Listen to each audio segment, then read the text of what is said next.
Fan de crédit, en partenariat avec la Fédération du courtage en crédit.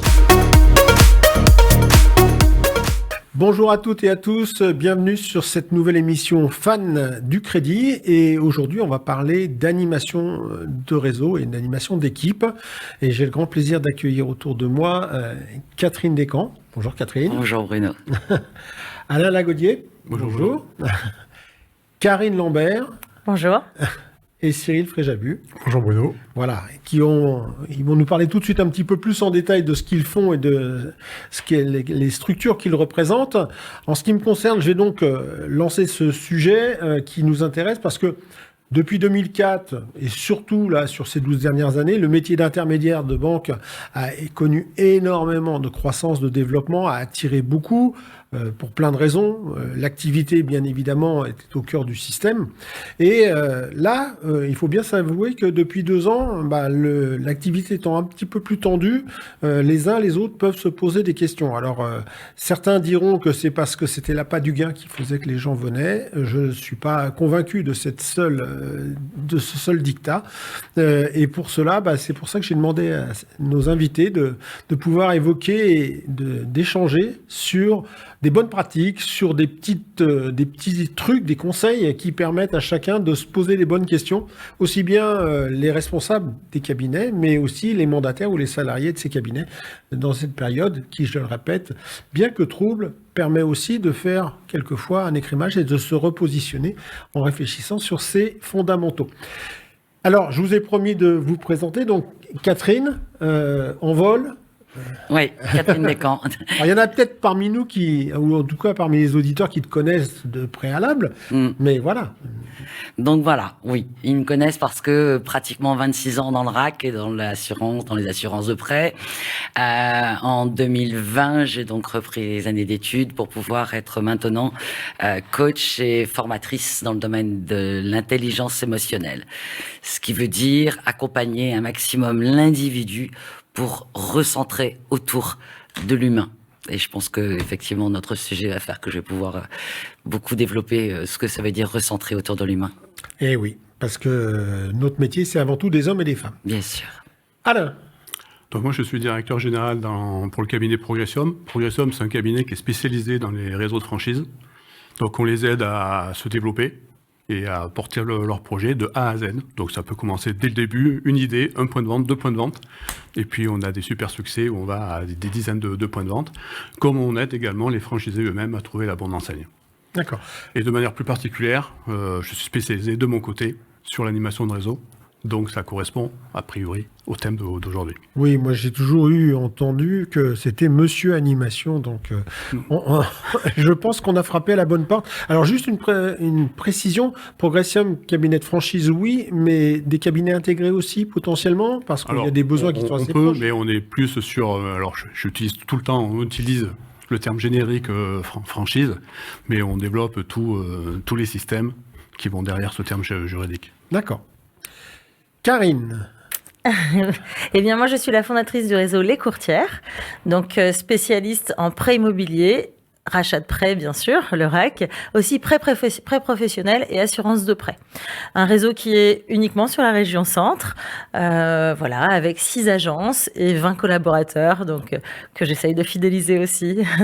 Oui, avec une expérience... Avec une expérience avant Oui. Ça fait 18 ans que je suis dans le courtage de prêt, donc voilà, j'ai su aimer l'enseigne pour laquelle je travaillais, j'ai su créer ma propre enseigne en essayant de développer des qualités que je n'avais pas avant, enfin voilà, pour donner à mes collaborateurs. Parce que chef d'entreprise, c'est aussi un métier à part entière. C'est être un leader, savoir encaisser les coups et ne pas les retransmettre, ou en tout cas en retransmettre une façon positive. À bon escient. Voilà, exactement. Cyril, FBI. FBI. La fabrique des bonnes idées. Donc nous, ça fait 15 ans qu'on est spécialisé dans l'organisation de séminaires, de conventions, corporate, uniquement pour les entreprises, avec une originalité, c'est qu'on intervient en tant que conseil, un peu comme une conciergerie au sein des équipes de nos clients, pour les aider à monter les événements, à les sécuriser, à optimiser la gestion et l'organisation. Alors le monde du courtage et des EB, on le connaît bien, puisque ça fait quelques années qu'on travaille avec certains d'entre eux. Je pense notamment à Meilleur Taux, au groupe Solus, à Idesia, pour ne citer que. Voilà, donc c'est un univers qu'on aime bien animer et qui a une spécificité intéressante, c'est qu'on a à la fois de l'interne et à la fois des franchisés. Donc c'est une originalité qu'on trouve plutôt intéressante par rapport à d'autres secteurs d'activité. Et moi, je voulais absolument que tu sois là, Cyril, parce que effectivement, cette notion d'événementiel, d'animation par l'événementiel, est quelque chose qui a beaucoup marqué les esprits dans certaines enseignes. Karine pourra en attester, parce que c'était connu également dans celle-ci. Mais par ailleurs, c'est aussi une méthode de communication interne qui se développe de plus en plus avec des niveaux d'événements qui sont parfois tout à fait adaptés à des petits réseaux ou à des petites structures. Donc, Exactement. On te donnera la parole par rapport à ça. Merci à toutes et à tous pour ce petit tour de table. Alors, on vient d'évoquer la notion économique du métier. Autant le dire et l'avouer, c'est quand même un métier où pendant des années, on a bien gagné notre vie. Est-ce que pour moi, comme un vieux du courtage que je pourrais me présenter, les conseillers aujourd'hui ne restent que parce que c'est difficile de bouger ou que parce que je suis bien payé? Alors, je sais pas, Karine, toi, dans ce marché? Alors, ce n'est pas du tout difficile de bouger, puisqu'aujourd'hui, il y a quand même beaucoup d'offres d'emploi à ceux qui veulent retourner en milieu bancaire ou faire autre chose. Il y a quand même du travail. Je pense qu'en effet, le mode de rémunération du courtier est très alléchant, c'est pour ça que les gens restent, mais aussi pouvoir gérer son agenda. Je pense qu'aujourd'hui, c'est très important. En tout cas, dans mon enseigne, tout le monde est mandataire. Donc, d'être mandataire, c'est de gérer soi-même son temps. Et donc, si elles veulent aller chez le coiffeur, elles peuvent aller chez le coiffeur pendant des heures, peut-être de travail pour certains. Mais voilà, de pouvoir gérer leurs enfants alors qu'elles veulent vraiment organiser elles-mêmes leur emploi du temps, tout en travaillant, bien sûr. Oui, donc liberté de la gestion et surtout autonomie de cette gestion, Voilà.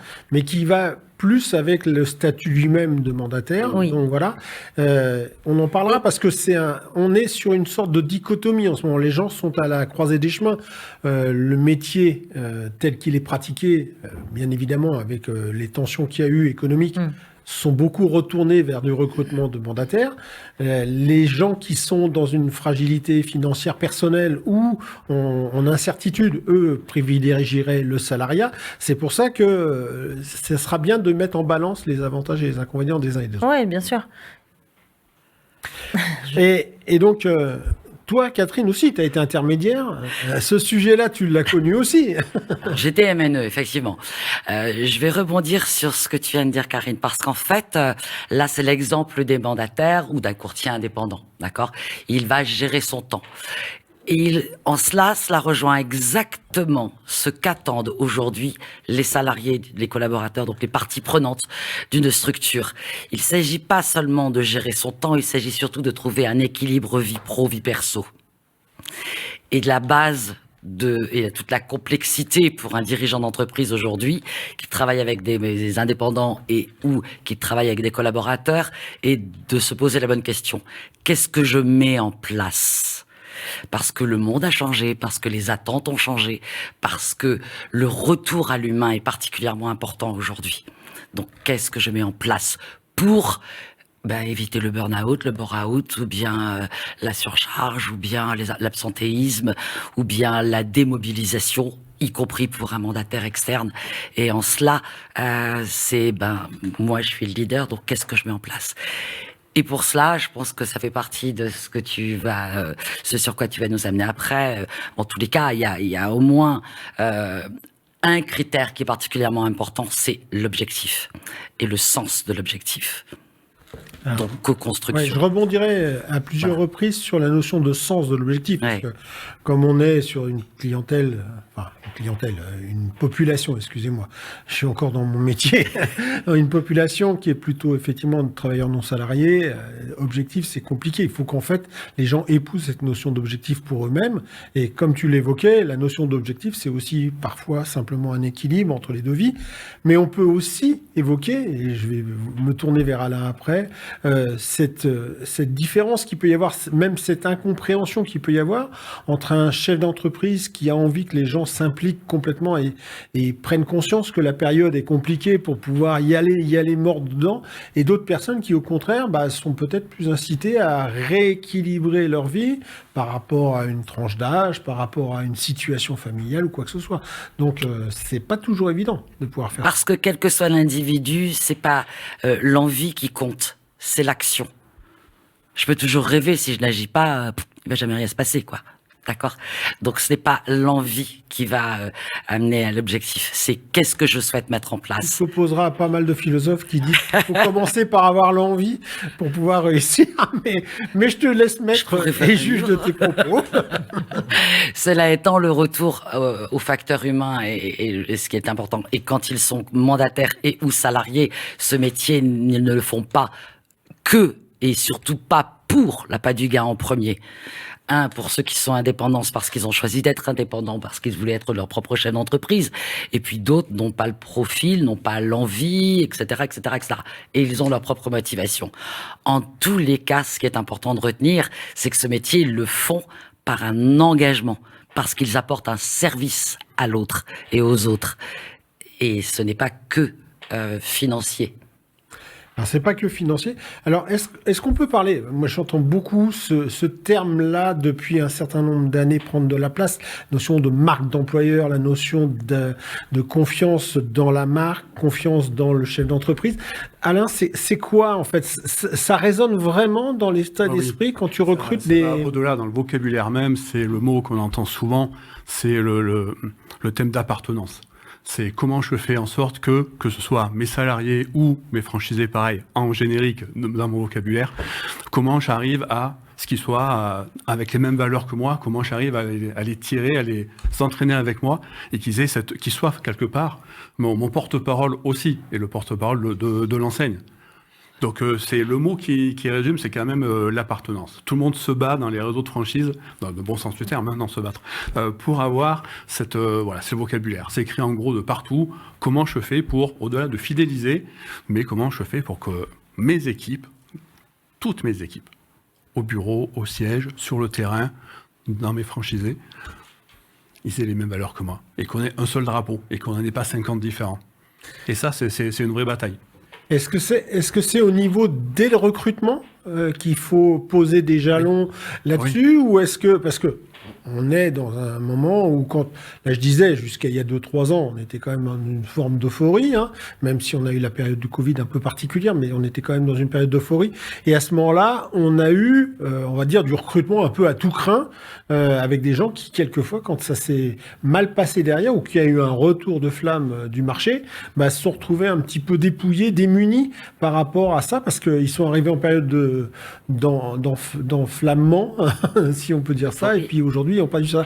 Donc, cette notion-là, elle a pris encore plus de sens à ce moment-là, ou c'est parce qu'on s'est planté dès le début, parce qu'on n'a pas planté les valeurs? Dès le début, en ce moment en tout cas, et de plus en plus on le constate, et je complète ce qui a été dit, auquel je souscris à 100%, qu'on le veuille ou non, il y a également cette notion de génération aussi qui intervient. Je sais plus à quelle lettre on en est dans les X, Y, Z, je suis un peu perdu. Moi je suis dans les millennials, où moi je dois être donc, encore quelque part. Entre toutes ces générations-là et ma génération, il y a quand même une différence. Et là aussi, il y a des valeurs et des fonctionnements qui sont un petit peu différents, sans en faire une règle absolue, mais c'est quelque chose par les faits sur le terrain qu'on constate. Donc dans les recrutements, que ce soit pareil dans les équipes de salariés ou dans les équipes de franchisés, ce sont des choses qu'on regarde de plus en plus. Ouais. Du coup, Karine, toi, c'est quelque chose auquel tu es très attentive. quand on dit les courtières, alors je sais bien c'est principalement des dames, mais c'est pas... Il y a quand même des hommes. Voilà, c'est ça, c'est pas aussi sectaire, contrairement au tout début où il y avait que des femmes, mais j'imagine que... Est-ce que c'était un critère rédhibitoire ou pas? Je plaisante sur le sujet, mais cette notion de partage des valeurs, est-ce que tu es capable aujourd'hui de refuser de prendre quelqu'un parce qu'il n'y a pas ce partage, parce que la notion de groupe n'est pas respectée?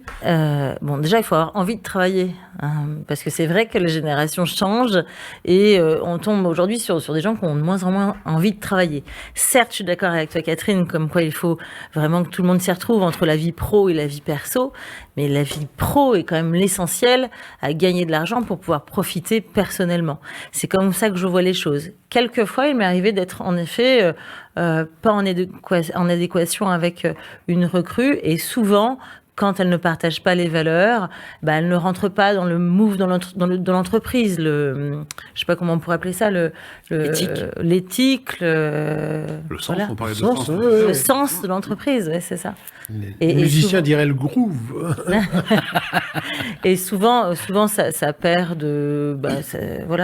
tout seul, les gens s'en vont, en fait. Parce que les chiffres sont pas là, rien n'est en adéquation et ça ne marche pas. On est quand même dans un métier où il faut savoir se donner à 100%, tout en profitant. Il faut aimer son travail, aimer ce que l'on véhicule. Donc l'image de les courtières, c'est rose un petit peu, donc faut aimer ça. Faut aimer proche de son client, c'est l'image que j'ai donnée. La première chose que j'ai dit, c'est que moi je veux qu'on soit proche de nos clients, comme si on finançait notre frère, notre cousin. Il faut remettre les mots complexes que peut utiliser un banquier, il faut les traduire pour chaque personne, parce qu'il y a des gens qui n'y connaissent rien, c'est normal. Et voilà, c'est le sens que je veux donner, moi, à mon entreprise, c'est vraiment d'aider les autres. Il faut que tout le monde soit propriétaire, c'est important. Donc, oui, et quand tu dis aider les autres, ça peut aussi commencer par aider les membres de l'équipe. Parce que tout le monde n'est pas au même niveau de compétence, pas au même niveau d'ancienneté. J'imagine que les choses n'ont pas beaucoup bougé. C'est-à-dire que quand on est profane dans le métier ou néophyte, on a un peu de mal à constituer. On a le trouillomètre à zéro. C'est pour ça qu'après, on fait appel à des centres de formation. Nous, au sein des courtières, on forme aussi. Voilà, on laisse pas un jeune aller pousser tout seul la porte d'une agence immobilière parce qu'on sait que la mitraillette l'attendra. Voilà, il sera accompagné, bien sûr. Il faut être accompagné. C'est comme ça qu'on apprend le métier et comme ça que on donne envie de faire ce métier-là. La personne est réceptive ou pas. Et si elle est réceptive, ça y est, c'est 100% gagnant. Alors ça, c'est un vrai changement, hein, Catherine, par rapport à tout ça. Enfin, moi, mes cheveux blancs vont parler pour moi, mais il n'y a pas si longtemps que ça encore, il y avait des métiers comme, par exemple, dans l'assurance, on va les nommer, hein, sans stigmatiser, mais l'assurance, il fallait aller sur le terrain, on passait quasiment 3 mois, 6 mois à taper les sonnettes, etc. Et puis, tapez-les tous, et puis on verra bien ceux qui résistent, qui ont le courage et les tripes pour pouvoir résister un peu plus longtemps.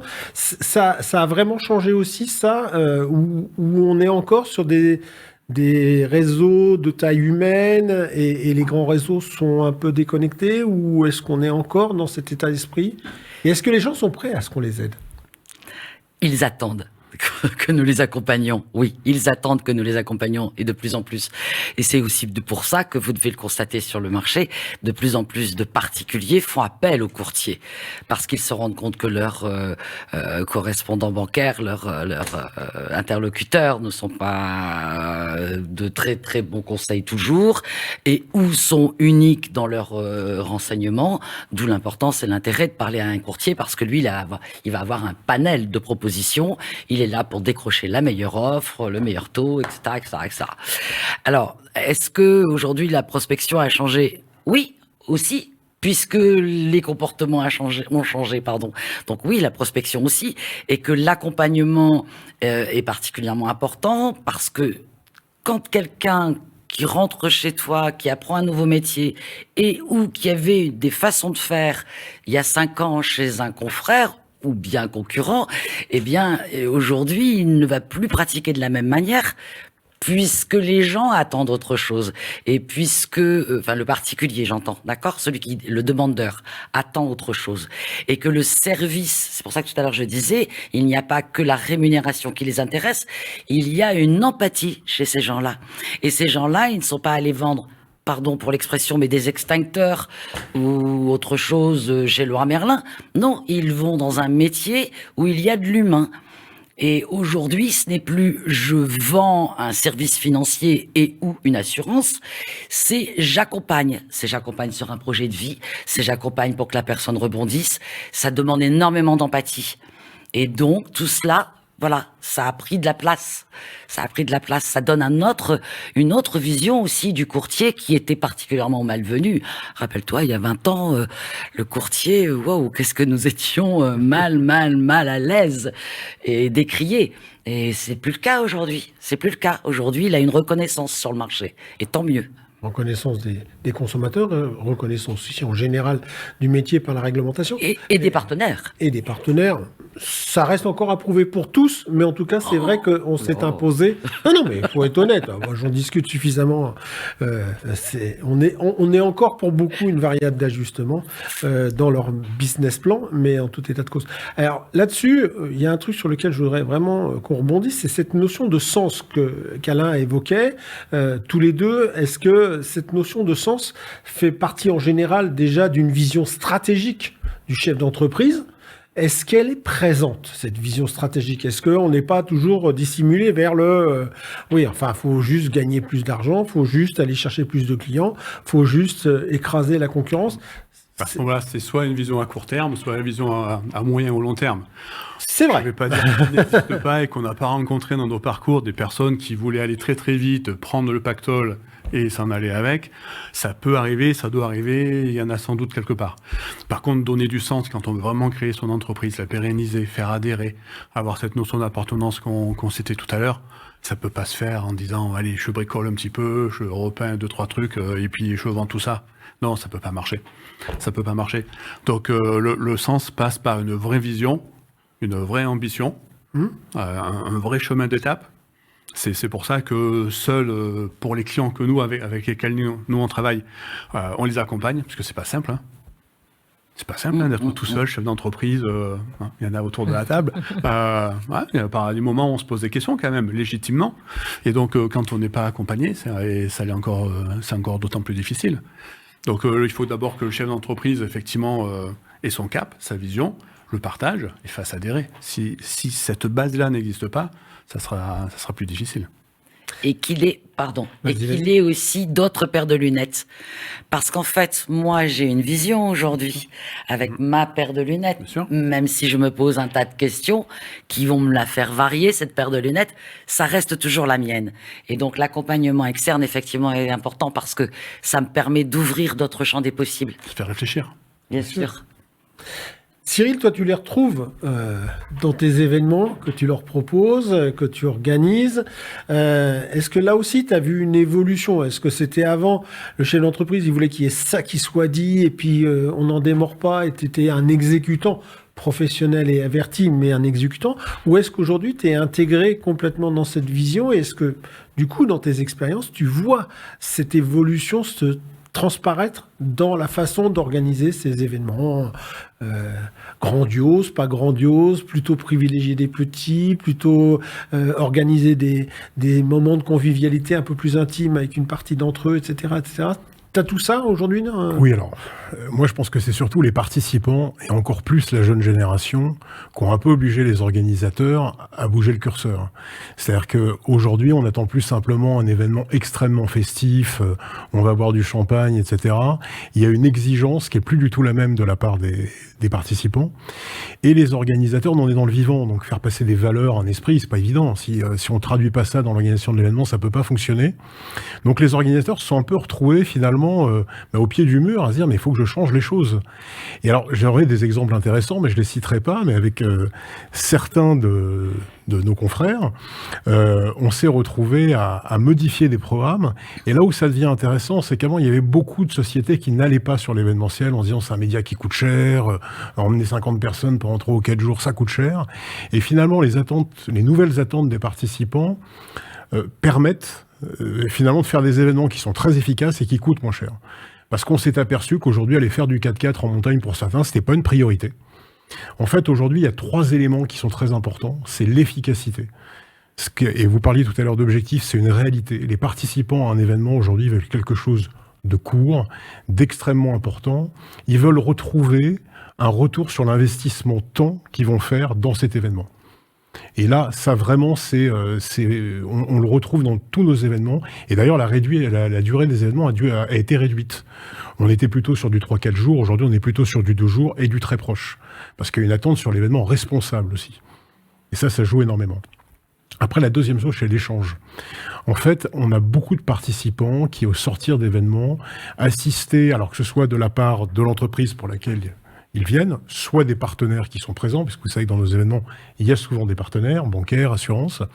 Il y avait un échange qui était un peu top-down, et ça, ils n'en veulent plus. Aujourd'hui, on veut un vrai partage d'expérience. Je rentre dans l'événement, j'en ressors avec des solutions pour mon quotidien, pour avancer demain. Et ça rejoint un peu votre soutien. On a découvert dans des tables rondes, alors pour le coup, le table ronde dans un événement, c'est ce qui coûte le moins cher. Ça permet effectivement d'échanger. Et moi, à Marseille, j'ai mon collègue de Lille qui a le même problème que moi, et on a résolu ensemble ce problème que j'avais. Donc ça fait partie de la contribution de l'événement. Et la dernière chose, c'est la convivialité. Alors, elle reste encore très présente, mais il faut créer un cadre et qui soit un peu en phase avec, je dirais, l'esprit, comme vous disiez, de la marque et de la valeur et du groupe. Pourquoi ? Parce que très souvent, c'était très déconnecté. C'est-à-dire qu'on avait des entreprises qui se positionnaient avec une valeur et le message qui était passé dans l'événement qu'on organisait était complètement inverse. Alors, complètement inverse dans l'organisation, mais on est encore face à cette situation qui est parfois assez ambivalente. C'est-à-dire que je me présente comme une entreprise responsable RSE dans tous les sens. J'ai mis le baby-food, j'ai mis la cafétéria à disposition gratuite. Et puis derrière, le gars, il est traité, ou la fille est traitée comme moins que rien. Le jour où on veut s'en séparer, c'est tout juste si on la reçoit et on dégage. Donc, est-ce que on a encore ça, ou parce que il y a des gens qui viennent se confier à toi, forcément, à un moment ou à un autre, pas forcément pour larmoyer, mais parce que ils voulaient avoir un petit peu d'informations, j'imagine. Donc tu as aussi ce genre de retour, ou est-ce que ça a tendance à disparaître ? Est-ce que c'est lié aussi à la taille de l'entreprise et de l'événement ? Non, c'est pas lié à la taille de l'entreprise et de l'événement. Après, j'aurais tendance à dire, Bruno, what's happened in Vegas, stay in Vegas. C'est-à-dire que, à un moment, arrivé à une certaine heure de la soirée, un certain degré d'alcool, il y a des choses qui se disent. Non, moi, je constate, et que ce soit pour des réseaux de franchisés, aussi bien que pour des collaborateurs, moi, je trouve on est plutôt face à des collaborateurs qui sont bien dans leur pompe, et qui, on n'a pas des retours qui sont absolument mauvais. Et ils jouent le jeu, ils participent. Il y a des secteurs d'activité où, dans la convention, l'événement, vous avez la moitié des gens qui ne viennent pas. Absolument. Donc, on n'a pas ce cas de figure. Ils viennent parce que aujourd'hui, je pense qu'on arrive à donner du sens, on arrive à créer un souvenir commun, et ça, c'est important. Est-ce que tu les vois participer aussi à la création ? Est-ce que le chef d'entreprise te fait état ou le responsable de réseau te fait état d'une sorte de comité d'organisation pour avoir des thématiques comme ça ? Ou alors là, pour le coup, c'est encore essentiellement dirigé avec plus d'écoute préalable, mais c'est encore dirigé, où on commence à voir des événements co-construits. Oui, non, ils sont co-construits. Souvent, dans les entreprises, il y a plusieurs personnes qui sont impliquées, et on en fait partie, puisque nous, notre modèle, c'est justement d'être dans l'entreprise pour bien comprendre de quoi on parle. Donc non, ça... Et j'incite d'ailleurs les organisateurs à le faire. Si on le fait pas avec ses équipes, cet événement, il est fait pour les équipes, il n'est pas fait pour soi, et ça fonctionne beaucoup moins bien. Et il faut tenir compte aussi des expériences précédentes. Souvent, on fait des questionnaires de satisfaction qu'on ne lit pas. où on ne lit pas entre les lignes. Or, on sait traduire ce que veut dire telle ou telle chose dans un questionnaire de satisfaction. Et ça, c'est important. On ne lit pas ou on lit et on ne répond pas. Et là, Aussi. c'est comme pour la notion de satisfaction clientèle. Il n'y a rien de plus frustrant pour quelqu'un qui ose reporter quelque chose de ce qu'il a vécu et qui ne soit pas entendu, même pas écouté dans tous les cas. Karine, toi, tu as, à ton niveau déjà, même si ça fait déjà quelques années, est-ce que tu as organisé ce genre de Ouais. choses-là? Et je rejoins complètement Cyril sur le fait qu'il faut co-construire. Donc, moi, ça fait donc les courtières ont 8 ans. Ça fait 8 ans, on en est à notre 9e séminaire là qui va être en janvier. Et depuis les 2 dernières années, j'ai remarqué que les attentes avaient changé, justement. Et donc, je co-construis le séminaire. C'est-à-dire que je choisis quelques personnes qui me donnent des idées de là où on pourrait aller, qu'est-ce qu'on pourrait faire. Et à chaque fin de séminaire aussi, je fais remplir comme un questionnaire. C'est pas tout à fait un questionnaire, mais je leur demande leur ressenti, qu'est-ce qui n'a pas été, qu'est-ce qui a vraiment été. Qu'est-ce qu'ils voudraient pour l'année Et c'est prochaine? vrai, et c'est vrai qu'on est moins dans le champagne à profusion. Les gens cherchent un esprit d'équipe, de trouver des solutions, de communiquer entre eux, justement sur des dossiers. Les tables rondes, c'est vraiment super. Et il y a plus d'échanges. Enfin, et en effet, le format un peu plus court, c'est-à-dire que moi on fait sur 2 nuits et 3 jours, donc on fait une grosse soirée le premier soir, tout le monde se retrouve, et avec la réunion, et le lendemain où on échange plus sur les différents dossiers de l'année, sur tout ça. Alain, lorsque tu accompagnes ces réseaux, pour peu qu'ils soient soit naissants, soit déjà un peu installés, qui font appel à Progressium, cette dimension d'événements, d'organisation, de moments d'échange et de convivialité, ou moins conviviaux, on peut aussi imaginer des vrais ateliers de travail, ça n'empêche pas de bien travailler aussi quand c'est convivial. Ça se démultiplie, ça fait partie du cahier des charges, entre guillemets, que tu préconises? En tout cas, on l'incite, parce que c'est le moment de vérité. On ne peut pas se cacher derrière son petit doigt en disant ouais, je bosse bien, moi, dans mon bureau, et puis le terrain, on verra plus tard. Voire, il y a des constructions, on les voit, des constructions qui sont descendants. Quand je dis construction, des constructions lors des séminaires, descendants, où le, pareil, franchisé n'a pas la parole. C'est descendant. Comme ça, on est tranquille, on risque rien. On n'a pas d'opposition. Bon, on risque rien immédiatement. Rien. Mais à un retour moment de donné, bateau, il est à un moment derrière. donné, la marée, elle va arriver quand même. Elle va reprendre sa place. Donc aujourd'hui, c'est de plus en plus... nous, on le préconise, vraiment. Le taux de participation est un élément clé qu'on regarde en premier. Alors, tout le monde peut avoir une excuse pour pas être présent. Je mets ça de côté. Mais le taux de participation est un élément clé. Les rapports d'étonnement, il faut qu'ils soient là. Il faut vraiment qu'ils soient là pour qu'on puisse voir concrètement ce qui s'est passé. Voir, pourquoi pas, un exemple, aller mettre un avis, non pas Google, mais un avis pareil, sur mes 5 étoiles, on mettrait combien pour savoir comment ça se passe. Et on voit effectivement, avec le temps, il y en a qui progressent, il y en a qui régressent. Et c'est vraiment intéressant de travailler sur ces cas-là. Parce que même si on progresse, c'est pourquoi et comment je continue à m'améliorer et garder mon niveau d'appartenance, ou si ça régresse, il va falloir se poser les bonnes questions. De quoi ça parle? Mais pourquoi ça régresse? Parce que je dis toujours les mêmes choses, parce que finalement, inadéquation entre les valeurs et les propos, ou il y a plein de raisons possibles. On ne va pas toutes les citer là, mais il y a un vrai travail qui doit être fait après. Ouais. Il y a un responsable de franchise qui m'avait dit une fois qu'avant, il y avait certains franchisés qui choisissaient le franchiseur en fonction de l'endroit où avait lieu la convention. Donc s'il était à Miami, c'était mieux.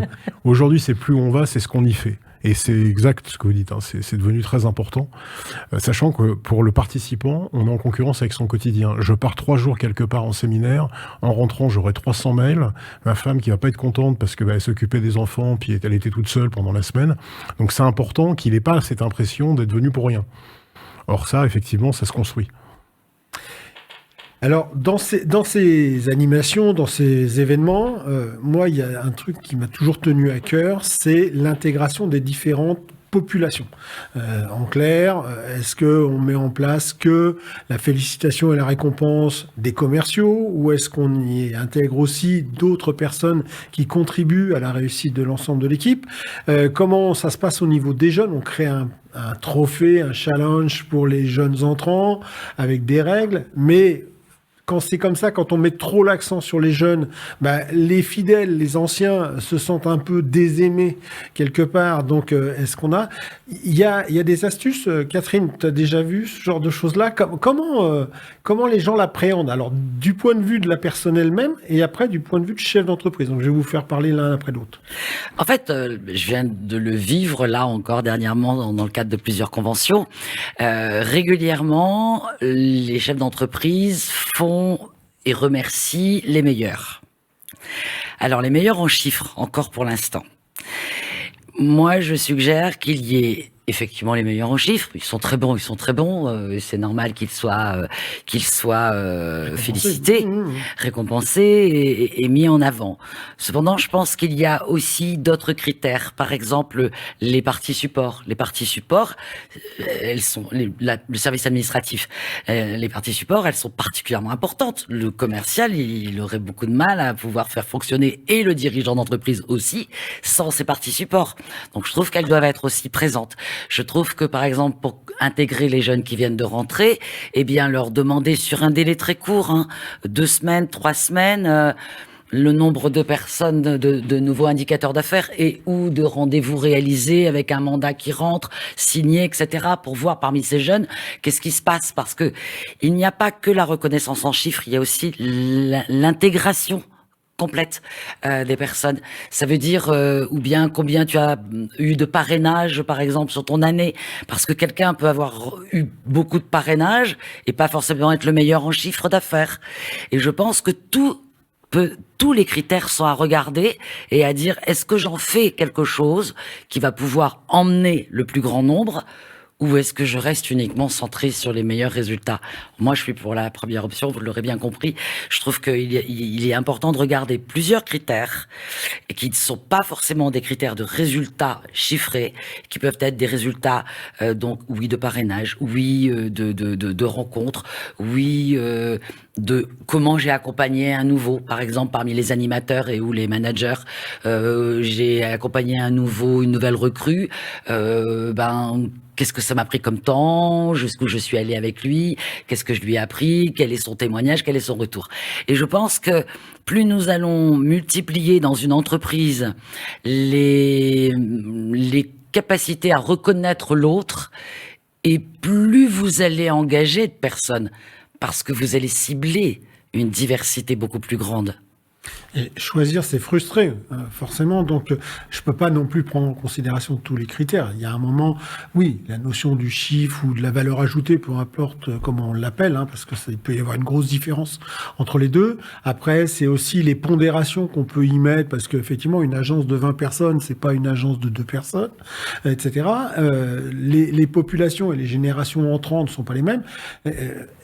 Je suis assez passionné de sport en général, et puis Jérôme qui est derrière la régie l'est également. Et moi, j'aime beaucoup des sports comme le basket ou le handball, qui sont des sports où on parle aussi de passeurs, ou en rugby, le passeur décisif, la personne qui intercepte, etc., qui participe à la réussite de l'équipe. Est-ce que c'est vraiment possible dans notre métier, Karine? C'est vraiment possible de faire quelque chose qui s'approche de ça?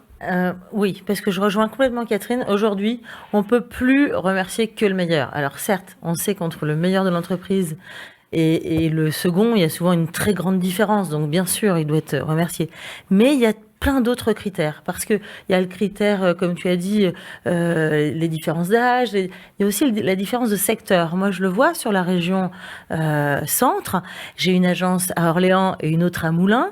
On n'achète pas un bien au même prix. Donc, on va pas faire son emprunt au même prix. Donc, forcément, le meilleur va aller beaucoup plus vite dans le chiffre d'affaires.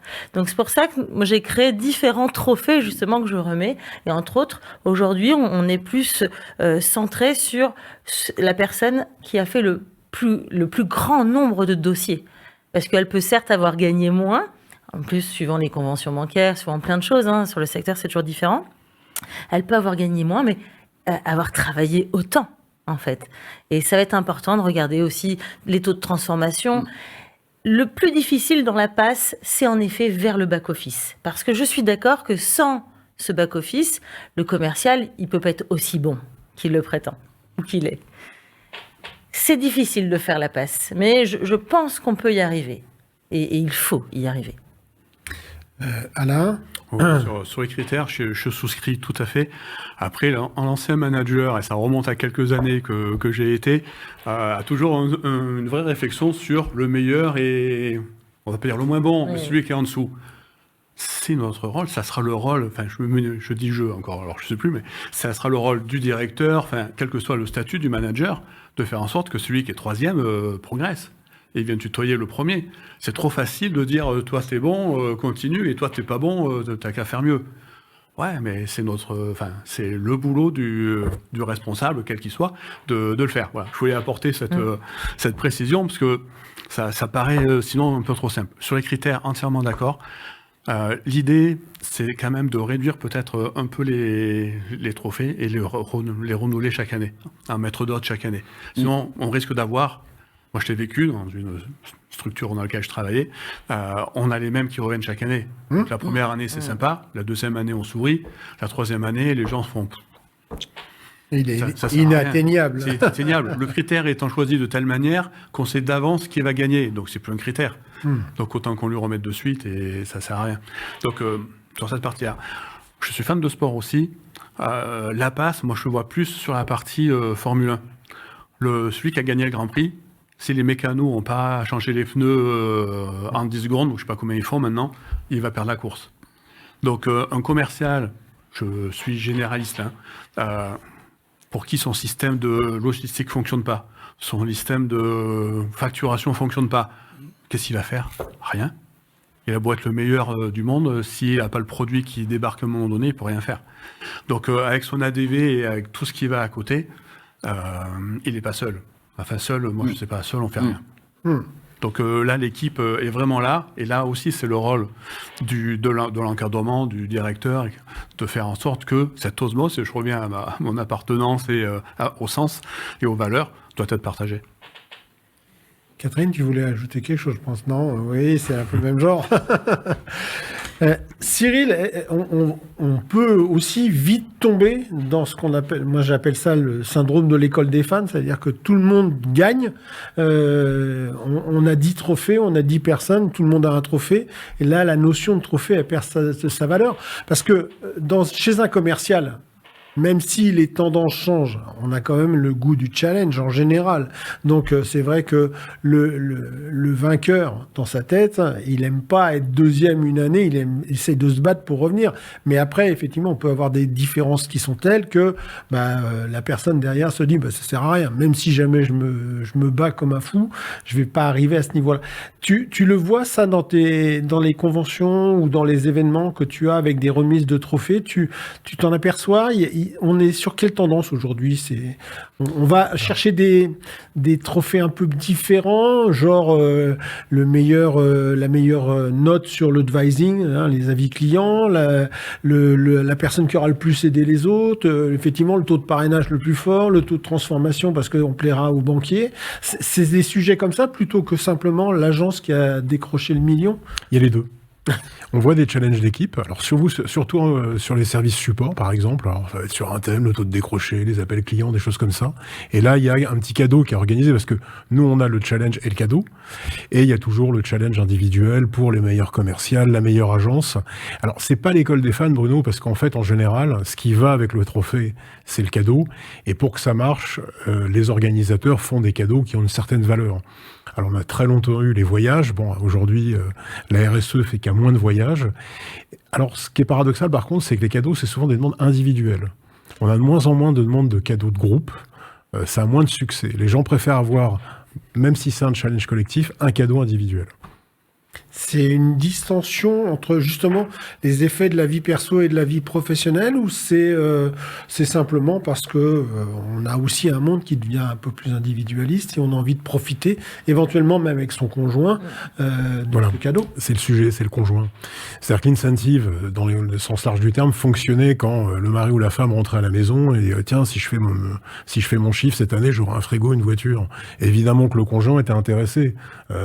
Si demain, moi, je rentre chez moi, qu'il s'il y a un voyage à Tahiti à gagner, tous les matins, je vais regarder les comptes les comptes de résultats de ma femme. Aujourd'hui, il n'y a plus ça. Donc en fait, effectivement, il y a ce besoin de faire participer son conjoint et de choisir. Je crois que c'est le choix. C'est-à-dire, la chose imposée aujourd'hui marche moins, motive moins en fait. Parce que pour l'organisateur, ce qui compte, c'est que les participants soient motivés. Demain, je fais un challenge d'équipe, je dis voilà, vous allez gagner ça motive personne, personne va jouer. Est-ce que justement, du coup, il y a des initiatives qui sont prises sur la participation du conjoint sur une durée de séminaire ou de convention un peu plus courte, avec bien évidemment pour des questions de fiscalité, la participation financière de ce conjoint, etc., mais la possibilité d'y accéder, ou est-ce que ça reste quand même un domaine un peu privilégié, dire que on se met dans une bulle entre nous, c'est l'occasion de s'éclater en parlant de bulle, de s'éclater pendant quelques heures ou 2 jours. En 15 ans, j'ai jamais eu les conjoints. D'accord. Voilà, donc comme ça, la seule fois où je les ai eus, c'était des voyages parrainés. Alors, ça vous parlera peut-être, c'est des voyages en fait où, moyennant un certain chiffre d'affaires, l'entreprise organisatrice invite des gagnants. Mais non, hormis ça, aujourd'hui, ça se fait plus du tout pour des raisons fiscales. Ouais. Et puis la relation humaine ne sera plus la même. Et les dés sont troqués parce que venez avec votre conjoint et vous ne serez pas le même que celui que vous êtes d'habitude dans ce milieu-là avec vos collègues, vos potes et ceux que vous aimez, ceux que vous aimez pas. Donc ça changerait la donne en termes d'ambiance aussi générale, etc., etc. C'est pas le but. Faire fédérer. Qu'est-ce que je mets en place pour faire qu'il s'engage et qu'il y ait vraiment une fédération autour du mot, de l'entreprise, du nom, c'est avec les parties prenantes de l'entreprise. Alors bien sûr qu'il y a des conséquences dans ma vie privée, auprès de mon conjoint. Oui, seulement quand mon conjoint me voit bien, en forme, heureux, épanoui, résilient et créatif et impliqué, le compte bancaire le vit, le sent, donc il est aussi heureux, et le positif attirant le positif, il n'y a pas trop de questions par rapport à cela. Alors, il n'y a pas trop de questions parce qu'on est en France. Il y a des pays où le positionnement de ce genre d'événement, où le conjoint fait partie, le conjoint est invité à certains moments. Oui, mais j'avais pas vu que la fédération du courtage était internationale. Pardon, monsieur. Non, mais ce que je veux dire par là, c'est non, mais il y a de plus en plus de jeunes qui passent par Erasmus, etc. Il peut y avoir un brassage aussi de culture qui voudrait que les gens soient aussi différents dans cette approche-là. On va pas caricaturer jusqu'à l'usine chinoise ou japonaise plutôt, ou américaine, qui est carrément une famille dans la famille, mais en l'occurrence, on a des choses là-dessus. Moi, j'ai connu, mais je vous parle d'un temps que les moins de 20 ans ne peuvent pas connaître, je vous parle d'une période, alors c'était pas pour des séminaires, mais c'était au moment du sapin de Noël ou du repas de fin d'année, où les conjoints étaient pour le coup, effectivement, invités. Donc, est-ce que c'est quelque chose qu'à votre avis... Des voyages. Oui, mais sans aller jusque-là, parce que je rejoins Cyril, et puis aujourd'hui, la fiscalité est quand même très très lourde par rapport à ça. Donc, est-ce que vous pensez que ça pourrait être un plus sur des comités de direction, il y a eu des essais. C'est-à-dire qu'en fait, un jour, j'ai un client qui décide pour le dernier dîner d'inviter les conjoints, donc des 10 membres du comité de direction, et il y a la moitié des conjoints qui ne sont pas venus. D'accord. Voilà. Parce que, un, ils travaillaient, et 2, parce que derrière, il y a une vie à la maison. Et je pense que ça, c'était des raisons officielles, mais les raisons officieuses, on n'a pas envie de se retrouver à table, à des discussions auxquelles on ne va pas suivre, parce que finalement, quand on est avec ses collègues et ses collaborateurs, on parle travail. Donc forcément, si vous n'êtes pas dans le système, moins intéressant. Alors, je voulais aborder un autre sujet qui m'a beaucoup marqué, c'est l'après-Covid. Parce que le Covid, en fait, a accéléré la notion de distanciel dans les réunions, dans l'animation aussi, et notamment sur les réseaux un peu plus étendus, mais parfois même sur des réseaux plus restreints. Cette notion d'animation, cette notion de contact distanciel, alors, c'est très pratique. D'un point de vue économique et financier, généralement, c'est beaucoup moins coûteux. Par contre, est-ce que ça n'a pas créé une forme de distance dans vos relations? Alors, je sais pas, Karine, toi, tu as déjà utilisé, en dehors de cette période Covid, mais Ton réseau, ça t'arrive aussi de faire des réunions Zoom Oui, bien sûr. Moulins, Orléans... Parce que le secteur, on se dit la région, c'est pas si grand, mais c'est quand même vaste. Surtout pas très bien desservi, forcément. Donc oui, je préfère faire une réunion Zoom ou Google Meet, peu importe, et de voir tout le monde et de pouvoir communiquer avec tout le monde, que de ne rien faire du tout. Voilà. Donc pour moi, c'est vraiment essentiel de pouvoir voir tout le monde de temps en temps, de savoir comment tout le monde va dans l'entreprise et de dire les chiffres, c'est important. Quand on fait à la fin un séminaire à la fin de l'année ou en début d'année, peu importe, c'est important aussi de challenger tout le monde et de dire où en est le challenge. Enfin, voilà, je pense que la parole du leader est toujours bonne à écouter et donc c'est important de faire des réunions, même à distance. Après, c'est sûr que les réunions physiques sont toujours bien plus agréables, mais ça mange une journée. Je reviens à ce qu'on disait, lorsqu'on fait maintenant des séminaires, on les fait d'une façon un peu plus courte pour qu'on n'ait pas 300 mails en retour. Eh bien là, c'est pareil. Pour une réunion qui va durer peut-être 1h30 ou 2 heures, eh bien, si on l'a fait via Zoom, ça nous évitera une journée de perdu et au final, on sera au bureau, on aura pu aller récupérer les enfants à l'école pour ceux qui en ont. Enfin voilà, on arrive à tout concilier. Donc pour moi, c'est plutôt bien de le faire. Alain, c'est intégré dans les réseaux qui se mettent en place ou dans ceux qui sont déjà en place et qui ont vécu ces périodes-là? Oui, j'ose dire que grâce au Covid, grâce au Covid, avec le sourire bien sûr, le développement effectivement des réunions Zoom a vraiment apporté un plus. Ça c'est clair. À ce moment-là, on s'est rendu compte, ils se sont rendus compte, les têtes de réseau comme les franchisés, qu'ils avaient besoin l'un de l'autre. Seuls dans leur coin, et ça ne marchait pas. Un franchisé seul, il est seul, donc ça sert à rien qu'il ait une tête de réseau. Et la tête de réseau s'est rendu compte que quand son franchisé lui ramenait 0%, de 4% ou 5% de redevance, ça fait 0. Donc ils se sont rendu compte que c'était important quand même de s'en occuper. Donc il y a eu un déclic là qui s'est passé pour beaucoup de réseaux. Ensuite, le fait de le faire à distance, pour certains métiers, c'est utile et ça continue, vraiment. Je pense à vos métiers généralement, parce qu'il n'y a pas de stock, il n'y a pas de clients qui rentrent. Il y en a, mais c'est pas du retail. Voilà, on n'est pas sur des grandes surfaces. Il n'y a pas de merchandising, il n'y a pas de communication directe. Enfin, il y a beaucoup de choses. Si on le fait à distance, on peut faire notre travail. Il y a d'autres métiers. Si je suis dans une enseigne de restauration, si je ne vais pas voir comment ça se passe pendant le feu du service, ma réunion Zoom à 16h30 ne me sert à rien, quoi.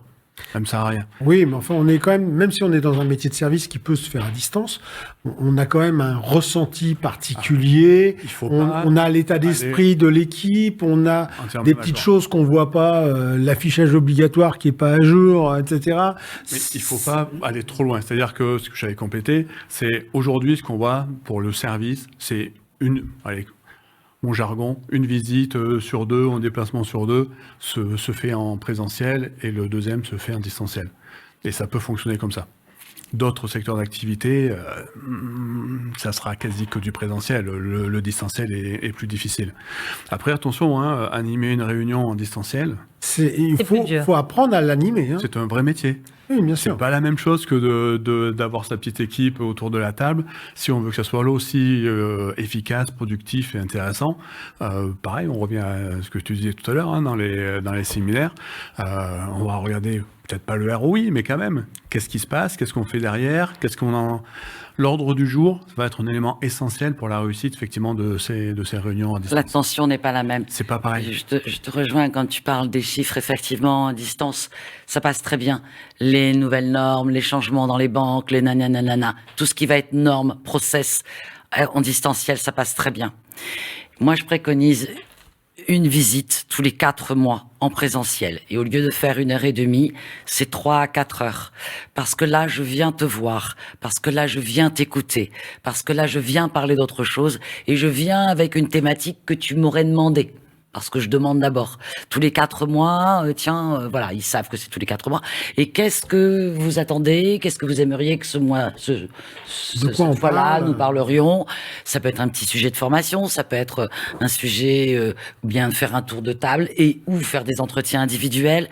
Vraiment, la présence du dirigeant, une fois tous les 4 mois, en présentiel, pour faire le point. Parce qu'en plus, en visio, je ne vois que ça. Allez, éventuellement un peu plus. Je ne vois que ça.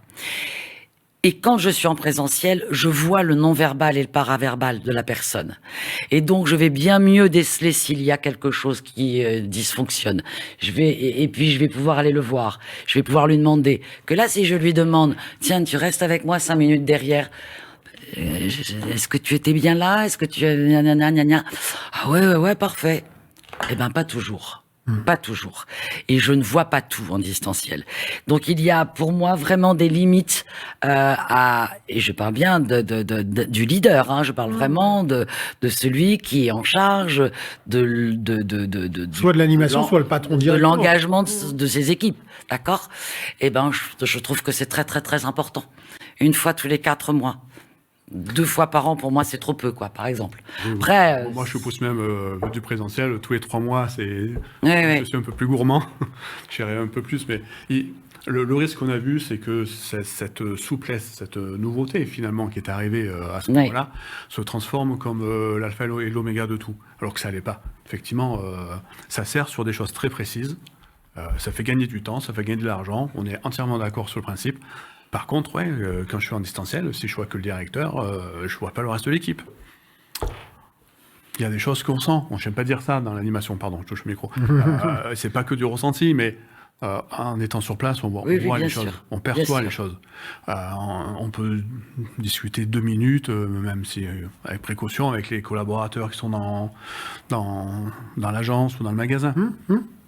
On va cerner des choses qu'on ne verra jamais, bien entendu, en visio. Absolument. L'avantage du présentiel, c'est qu'on va prendre le temps. Oui. Puisqu'on a un peu plus de temps. On va sentir l'ambiance, on va sentir le climat. Retour à l'humain, nous en parlons depuis tout à l'heure. Hein. Retour à l'humain.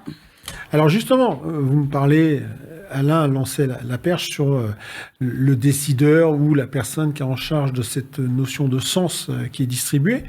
Une entreprise, elle grossit. Si tout va bien, on va développer peut-être d'autres points de vente ou des personnes qui seront un peu éclatées. J'aborderai pas ici parce que ça fait vraiment l'objet d'une prochaine émission sur le télétravail dans nos métiers qu'il faut aussi savoir gérer au même titre que la réunion Zoom. Et je parle pas du Zoom Café ou du Teams Café qu'on a vécu à un moment. Mais en l'occurrence, qui doit venir? Est-ce que, parce que quand on a un réseau de 30 ou 40 agences, on ne peut pas passer son temps sur la route. Est-ce que c'est un... Moi, j'ai toujours le souvenir du fait marquant. Quand le boss se déplace, on est un peu plus dans ses petits souliers, on regarde, on fait attention. Et donc, mais c'est aussi une façon pour le boss de marquer qu'il est toujours en proximité de ses équipes. Est-ce que c'est le boss qui vient une fois par an, une fois tous les 2 ans? Est-ce qu'entre-temps, ce sont des cadres intermédiaires, du genre directeur du réseau, directeur de l'animation, ou directeur régional ou animateur régional? C'est quoi ce que vous remarquez, Alain, Catherine? Ce qui se fait là, généralement, on pourrait dire tout le temps, c'est qu'il y a un poste vraiment dédié, et c'est un nouveau métier, un métier qui est très compliqué. Ça paraît simple comme ça, d'être animateur réseau. Ouais, c'est sympa, je prends ma voiture, je vais voir mes adhérents ou mes associés, ça dépend comment on les appelle. On boit le café, on regarde 2-3 chiffres, et puis c'est super cool, quoi. Ouais, ça, ok. Après, il y a le vrai travail. Et le vrai travail, c'est assez complexe, puisqu'on est face à des chefs d'entreprise. Faut pas l'oublier, un animateur est face à un chef d'entreprise. Lui, il n'est pas chef d'entreprise, hein, l'animateur. Il n'a pas mis en caution sa maison, ou il n'a pas... D'accord ? Suivant ce qu'il a fait. Donc c'est facile de débarquer en disant « Ouais, t'as qu'à faire ça ou t'as qu'à faire ça ». Quand on dit ça, c'est pas très bien perçu, généralement. Donc c'est un vrai métier. Donc voilà, c'est une petite parenthèse sur cette partie-là. C'est lui qui vient tous les 2 mois, tous les 3 mois, en fonction des Les besoins ou du rythme. C'est lui qui vient. Pour répondre à ta question sur le grand patron, moi, ce que je constate, c'est qu'une fois par an, ce qu'on appelle, il fait le tour de France. Et alors, après, il peut cibler sur le nombre de magasins ou d'agences. S'il y a 1000 agences, il ne va pas voir les 1000, évidemment. Les réunions entre elles. On va créer des réunions régionales, il va y avoir d'autres choses qui vont se mettre en place par rapport à la quantité de points de vente à avoir. Mais quand on est sur quelque chose qui est mathématiquement, physiquement réalisable, ouais, moi, j'ai des clients où le patron, il fait son petit tour de France. C'est très bien perçu, c'est très complémentaire avec le travail de l'animation. Il ne parle pas de la même chose. Absolument. Le patron, il va revenir à ses valeurs, à son sens. On va être... sans Puis, prétention. il va faire une piqûre de rappel en plus, puisque c'est lui qui porte. Un niveau différent, on sera moins dans l'opérationnel, on sera sur des choses un petit peu différentes. Donc ça, c'est deux choses qui sont très distinctes. Et puisque j'en profite de dire aussi, c'est le risque du patron, c'est qu'à un moment donné, généralement, c'est lui qui a fait l'animation au début quand il a créé son réseau. Souvent, oui. C'est lui qui le fait. Mais quand on a 10, 15 points de vente, ça commence à faire son boulot, plus l'animation, ça commence à être un peu compliqué. Et puis les années qui sont passées, les attentes qui sont devenues différentes. Qui sont différentes. Donc, il lâche un petit peu l'animation. Donc, ces 10-15 premiers franchisés ou autres qu'il a recrutés, qu'il a mis dans son réseau, ils vont pas comprendre pourquoi il le voit moins. Donc, son rôle, un petit peu aussi, va être moins bien compris par le réseau. Et souvent, ouais. Moi, je peux dire souvent, je réfléchis à... Les 10 premiers ne sont pas ceux qui restent le plus longtemps après. Pourquoi ? Parce qu'effectivement, ça a changé. Le patron, lui, n'a pas changé, mais il a dû s'adapter et il n'a pas du tout la même perception du réseau par rapport à son job. Donc là, il y a des incompréhensions qui se passent à un moment donné. Catherine, qu'est-ce que tu remarques toi aussi là-dessus ? En complément, moi, je dirais que je suis convaincu qu'un dirigeant d'entreprise, comme tout le monde, n'est pas bon partout. Donc, entourez-vous des meilleurs, quoi. Là où vous savez pas, là où vous voyez que vous pêchez, entourez-vous de quelqu'un qui sait le faire, en interne et ou en externe. Parce que je peux pas être partout, je peux pas être bon partout. Le dirigeant, tout collaborateur, mandataire, donc indépendant ou pas, tout ce truc, il s'attend tout le temps, alors je vais parler de partie prenante, s'attend tout le temps à ce que le dirigeant, c'est la lumière au bout du tunnel, quoi. C'est lui qui voit, c'est la vision, c'est le chemin. Donc ce sont les objectifs. Derrière, co-construction du plan d'action. Derrière, présence limitée, nécessaire, bien sûr, il y en a 2 fois par an. Cependant, il y a des relais. Et dans l'entreprise, ces relais, il faut s'appuyer dessus, c'est très important. Et parce que ils seront sélectionnés avec ce profil d'animateur et de facteurs humains importants pour pouvoir engager. Parce que je vais pas demander à quelqu'un d'être motivé. Je sais qu'est-ce que je mets en place pour qu'il soit motivé et engagé. C'est pas parce que je vais le décréter, je vais le motiver. Non. Après, ce rôle d'animateur, il est, comme le disait Alain, il est très ingrat parce que il y a aussi la relation quotidienne que l'on a, et pas forcément dans la visite, mais aussi au téléphone ou par mail. Et à ce moment-là, il y en a pour qui, parfois, c'est plus facile de jouer la camaraderie ou la proximité en remontant quasiment de façon transparente les éléments, plutôt que de jouer ce rôle de rouage aussi de la direction générale par rapport à ça. Ça, c'est aussi humain, on peut pas, c'est pas toujours évident de savoir dire non ou stop à quelqu'un. Et nous sommes au moins 3 là de prestataires externes qui justement représentons l'intérêt de passer par un prestataire externe selon nos spécificités, parce que ça permet d'accompagner et d'aller plus loin et d'avoir une autre vision, et même d'accompagner ceux qui en interne sont chargés d'eux. Parce qu'à un moment, on ne peut plus tout voir en étant dedans. Alors, on arrive au terme de cette table ronde, très riche d'expériences et de vos témoignages. Merci. Je voudrais juste finir par un petit tour de table les unes les autres pour donner, si vous deviez donner quelques conseils, aussi bien aux patrons d'un cabinet ou d'un petit réseau ou d'un plus gros réseau, mais en général, ils espèrent, je pense, ils pensent eux-mêmes être au-dessus de ça, mais aussi bien aussi au niveau des salariés, ça serait quoi que tu pourrais donner comme information ou comme conseil à ces personnes pour pouvoir justement se sentir fidèles, aimés, appréciés, ou pour fidéliser, animer et aimer? J'y vais ? Oui, vas-y. Quel conseil je pourrais donner ? Je reviens à ce que tu viens de dire. Je pense qu'il faut pas hésiter à nous contacter, à être accompagné. C'est vrai qu'on a une vision externe qui peut enrichir un peu la réflexion que va avoir le dirigeant. Et puis pour les salariés, c'est de faire le mieux qu'ils peuvent. Je peux pas mettre en place. Mais en tout cas, pour les dirigeants qui n'hésitent pas à nous solliciter, parce que effectivement, on peut leur apporter, leur faire gagner du temps et leur faire gagner en termes d'idées. C'est l'idée de mon nom. Karine. Le tips, c'est vraiment la communication. Aujourd'hui, c'est important. Donc, lorsqu'on n'arrive pas à communiquer, il faut s'entourer.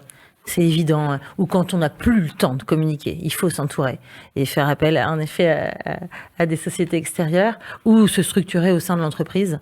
Et pour moi, la communication et la compréhension, voilà, c'est vraiment le tips. Et je reviens quand même sur les conjoints. Je trouve qu'une petite fête de Noël avec les conjoints, je trouve que ça dynamise un petit peu l'entreprise. C'est Noël. Et Noël, c'est toujours, tout le monde est heureux la plupart du temps. Ceux qui ont vécu le monde de la banque ou de l'assurance ou des grandes entreprises ont tous en tête le sapin de Noël organisé par l'entreprise. Ce truc un peu pas forcément que. Et puis peut-être un peu has-been parce que c'est vieux. Bah, je trouve que de remettre ces choses-là dans le temps, ça redonne un petit peu des valeurs. Et c'est important. C'est des valeurs, c'est de comprendre l'autre. Alors en effet, l'autre il va être un peu paumé parce que voilà, on est avec les collègues de boulot. On n'est pas obligé de rester toute la soirée. On n'est pas obligé de rester. Et il a vu dans l'entreprise dans laquelle travaillait sa femme ou son mari, c'est pas mal en fait. Et ça peut enlever quelques tensions ou pas. Enfin, voilà, toujours dans la communication, la compréhension, la bienveillance. Là, j'en profite, j'abonde là-dessus. Et surtout, est-ce que tu as déjà utilisé des trucs comme les boîtes à idées? On a la fabrique à bonnes idées à côté, mais la boîte à idées, c'est quelque chose qui... quand j'organise un séminaire, oui, il y a une boîte à idées et chacun y va de sa petite idée. Ouais, de sa petite idée. Voilà. Alain. Je mettrais ça en 2 parties. Pour les chefs d'entreprise, on a dit objectif, sens, valeur, et de temps en temps prendre du recul. Alors pas qu'ils partent dans une grotte tout seuls pendant 6 mois, mais qu'effectivement, voilà, on parle aussi pour nous, mais c'est notre rôle qu'ils fassent appel à des prestats externes. On a un avantage, c'est qu'on connaît beaucoup de cas différents. Donc on pourra toujours lui trouver des idées, de la réflexion par rapport à sa problématique. Je n'irai pas sur les salariés, je n'irai plutôt sur le réseau. Moi, le tip que j'aurais là-dessus, ça serait plutôt de dire, concentrez-vous sur votre métier et appuyez-vous sur ce que le réseau vous amène. Vous n'êtes pas spécialiste de la com, le franchiseur, il a des spécialistes de com, il s'en occupe, et ainsi de suite. Réinventez pas la roue. Et essayez pas de faire votre site internet. Je dis des choses très basiques. Il y a des gens au siège qui font ça très bien. N'essayez pas de faire à leur place. Ça sert à rien. Vous payez pour ça. Donc faites ce que vous savez faire de bien, c'est-à-dire votre métier, et vous le faites très bien. Continuez, et la force de l'un et de l'autre fera que les deux vont gagner. Catherine? J'ajouterais à ça que leurs idées pourraient quand même être complémentaires s'ils les exprimaient et que c'est toujours intéressant de les donner. Voilà, donc moi, objectif, sens, plan d'action et puis co-construction. Effectivement, dans l'empathie la plus totale, la bienveillance, avec une grande ouverture sur l'altérité, c'est pour moi vraiment les maîtres mots, quoi.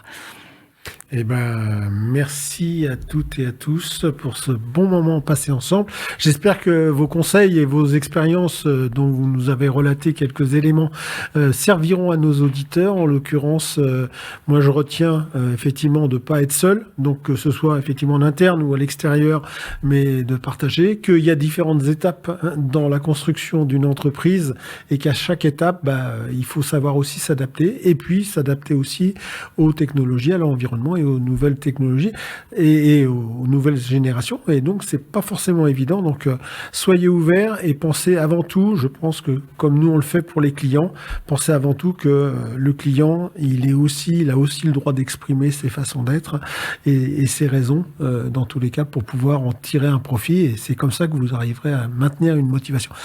Merci à toutes et à tous pour votre attention. À une prochaine émission des Fans du Crédit. Fans de Crédit, en partenariat avec la Fédération du courtage en crédit.